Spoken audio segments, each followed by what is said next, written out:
Bienvenue, merci d'être avec nous pour ce nouveau numéro de Reporter, le magazine de grands reportages de la rédaction de France 24.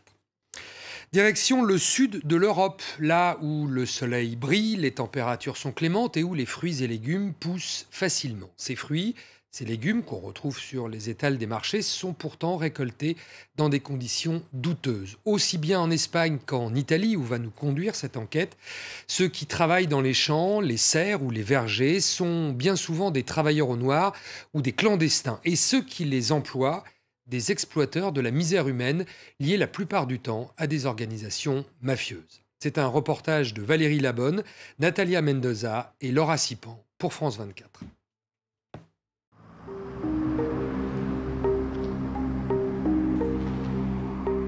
Chaque matin, c'est le même rituel. À l'aube, une petite armée de l'ombre se met en marche. Des migrants qui ont atterri ici, à Huelva, dans le sud de l'Espagne, pour faire vivre le potager de l'Europe.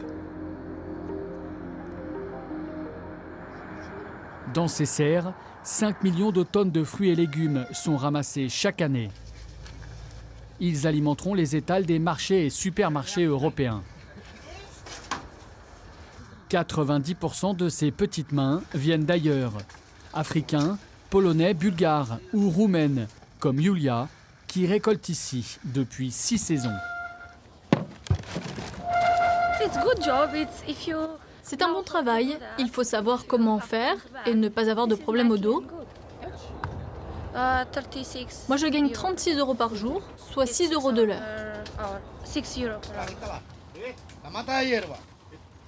Ici, tous les ouvriers ont leurs papiers et le patron de l'exploitation en est très fier, même s'il avoue à demi-mot que la voie légale n'est pas la plus rentable.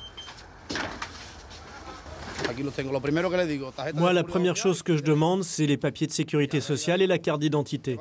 S'ils l'ont, c'est bon, sinon pas de travail. Il y a d'autres entreprises, pas forcément les plus grosses, qui emploient des sans-papiers. Comme ça, ils n'ont pas à payer les cotisations. Tout est au noir.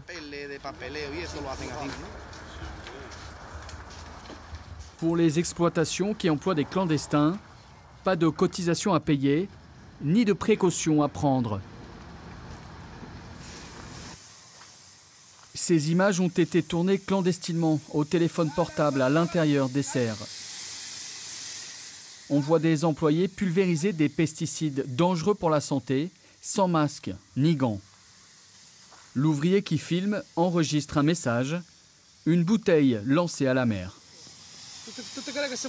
Vous croyez qu'on peut travailler dans ces conditions, sans masque, sans tenue de protection, sans bottes? C'est ça la loi? S'il vous plaît, il faut faire quelque chose pour nous aider, nous les étrangers. On n'en peut plus. C'est trop difficile ce travail. Jimmy, 60 ans, est sénégalais. Il a travaillé pendant 15 ans dans ces conditions. Au fil des épandages, ses mains ont été brûlées par les produits chimiques. Surnommé peau de crocodile par ses collègues, son état de santé est aujourd'hui très fragile. Après tant d'années à pulvériser les champs, je me suis levé un jour avec des problèmes de peau. Elle était brûlée par les produits. Aujourd'hui, ça va mieux, mais à une époque, les gens refusaient de me serrer la main. Désemparé, sans papier ni couverture médicale, Jimmy décide de parler à son chef de ses problèmes de santé. Il m'a mis dehors. Sans aucune aide? Non, rien du tout. Tu sais, quand tu as des problèmes de santé, tu ne leur sers plus à rien. Comme Jimmy, près de 2500 sans-papiers seraient exploités à Huelva.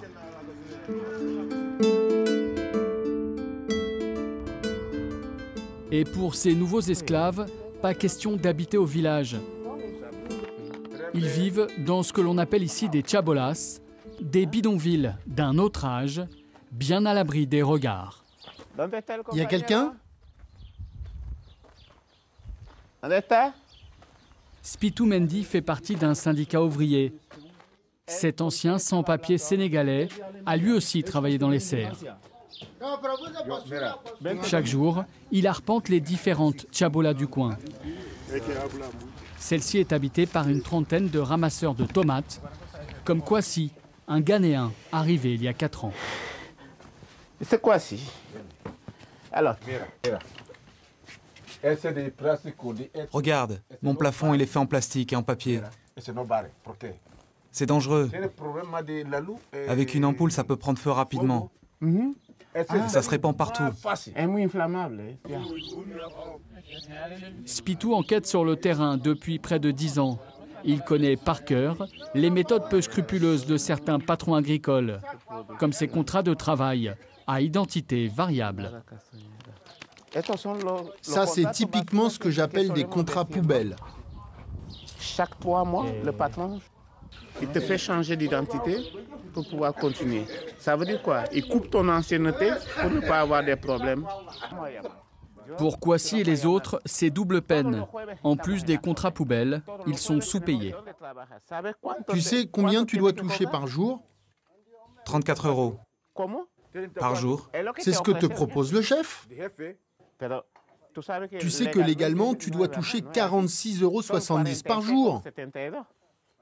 C'est le chef qui sait. Il décide pour l'argent. Dans la région, le lobby des propriétaires agricoles est maître en son domaine. Spitou est l'un des rares à oser le confronter. Il y a quelques jours, cette exploitation a renvoyé 22 ouvriers marocains qui réclamaient une augmentation. Nous avons traduit les tracts en arabe, car dans cette exploitation, la plupart des journaliers sont des Maghrébins qui ne parlent même pas espagnol. Certains ne savent pas lire non plus. Donc, grâce à ces tracts, ils vont pouvoir avoir accès aux informations de base sur leurs droits. À la sortie de l'exploitation, Spitou et ses collègues essayent aussi de convaincre les quelques ouvriers qui parlent espagnol à porter plainte. Appelle-nous avant ta prochaine récolte, d'accord? Oui, mais quand on vient vous voir, ils nous jettent, comme ils l'ont fait pour les autres. Non, tu as des droits, comme au Maroc. Si tu as peur, on ne résoudra jamais ce problème. Moi, je veux que tout soit en ordre, sinon un autre refera les mêmes erreurs après toi. On connaît la loi, mais quand on revendique quelque chose, eh ben, ils nous jettent dehors. Mais c'est nous qui parlerons pour toi. Et les tribunaux feront leur travail aussi. Mais il faut bien que quelqu'un commence. Selon Spitou, un employé sur 2 dans les serres ne serait pas déclaré. Une exploitation à la chaîne pour offrir des prix toujours plus compétitifs. Nous avons mis plus d'une décennie à démontrer que le miracle d'ici ne tient que grâce à l'exploitation outrancière de la main-d'œuvre.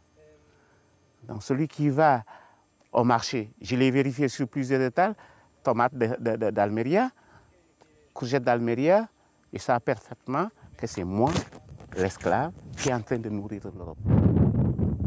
Il n'y a plus d'excuses. Il faut prendre position. L'exploitation de sans-papiers au profit de filières agricoles ne concerne pas seulement l'Espagne.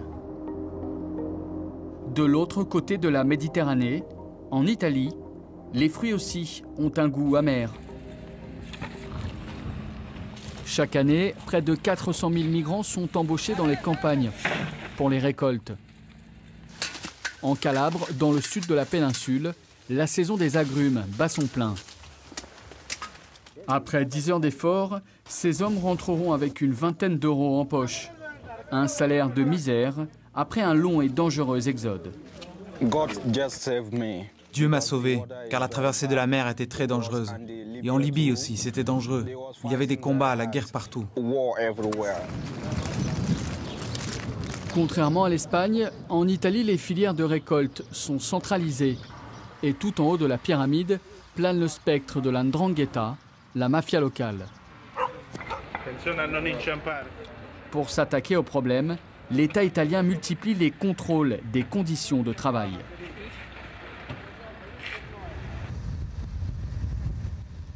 Sur la route, On croise une des camionnettes qui transporte les migrants vers les champs. Ils s'entassent à 20 derrière.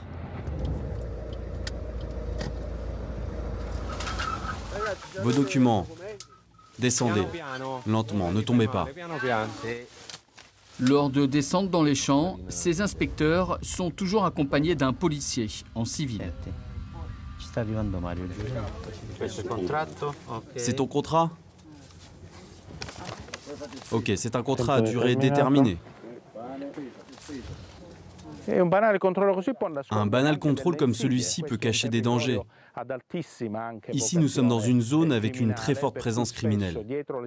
Et souvent, derrière l'exploitation se cachent des organisations criminelles comme la 'Ndrangheta. Et donc, il est nécessaire que nous soyons accompagnés par les forces de l'ordre pour assurer la sécurité des contrôleurs.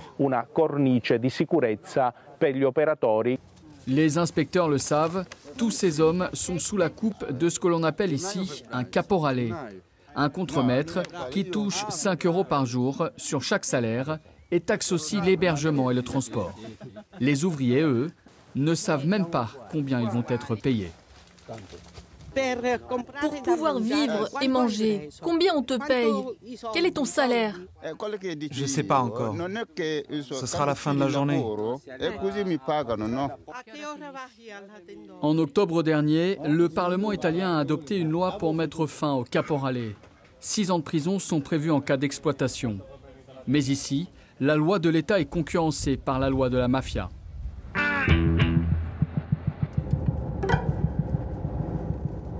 Francesco Consentini est président d'une fédération agricole.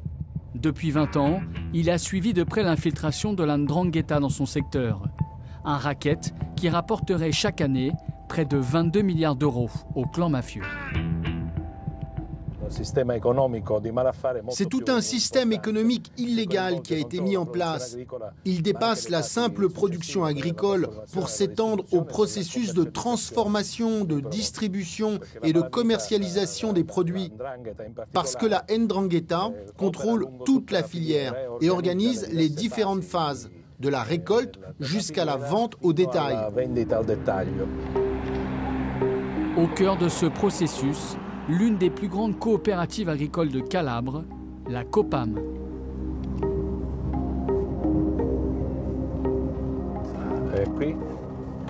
Regardez ici, tout ce complexe-là. C'est une entreprise de Copam. Elle est contrôlée par le clan Piromali, qui est une des plus grosses familles mafieuses de cette zone.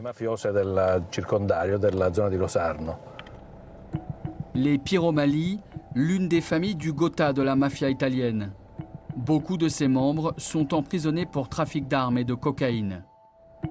Selon une enquête en cours, les Piromali auraient étendu leur filière d'exportation de produits agricoles jusqu'aux États-Unis. En janvier dernier, 33 personnes ont été arrêtées. Mais l'ombre du clan plane toujours. C'est mieux de ne pas rester ici, c'est pas prudent. Le clan Piromali contrôle cette zone. Ils observent de près ceux qui passent par ici. D'ailleurs, leurs caméras de surveillance nous ont filmés et d'ici peu, ils sauront à qui appartient cette voiture. Ils savent tout. La mainmise du clan Piromali dans l'agroalimentaire est connue de longue date. Ces terres ont été saisies en 1984. Pendant plus de 20 ans, elles sont restées à l'abandon.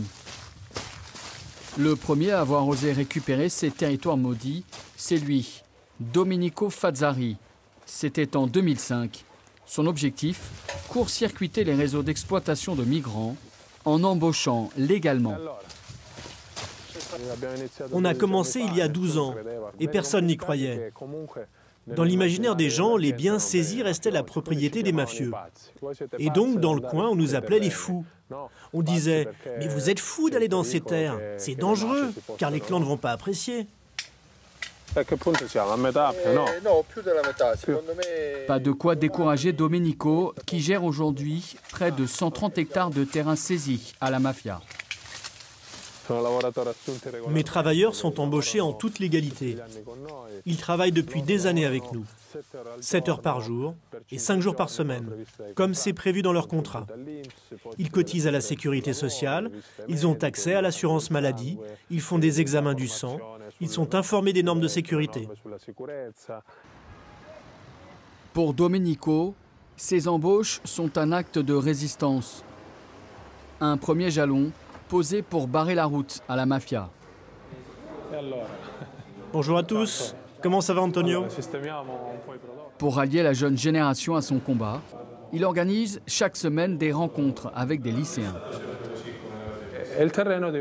Pour la mafia, les terres sont un moyen d'exploiter la main-d'œuvre des immigrants qui arrivent ici. La 'Ndrangheta, qui possède des terrains, place dessus des journaliers et les force à produire à des prix bien plus bas que ceux du marché. Au final, tout cela crée une concurrence déloyale. Aujourd'hui, c'est un groupe de jeunes Français venus de Lyon qui participe. Beaucoup découvrent une réalité souvent passée sous silence. On ne se rend pas compte que dans nos assiettes, on peut trouver des produits qui ont été cueillis, traités par des migrants, puis exploités par la mafia. C'est une nouveauté pour nous, effectivement. C'est une prise de conscience que l'on fait aujourd'hui. Je savais que la mafia existait, je savais qu'il y avait des problèmes. Mais à ce point-là, et aussi grave, ça fait beaucoup d'un coup, c'est un choc. On aurait dû commencer par là. Spitou, l'ancien sans-papier sénégalais, ou Domenico le Calabrais. Deux profils différents, mais un même combat. Stopper la servitude dans les campagnes du sud de l'Europe. En finir avec des pratiques d'un autre siècle.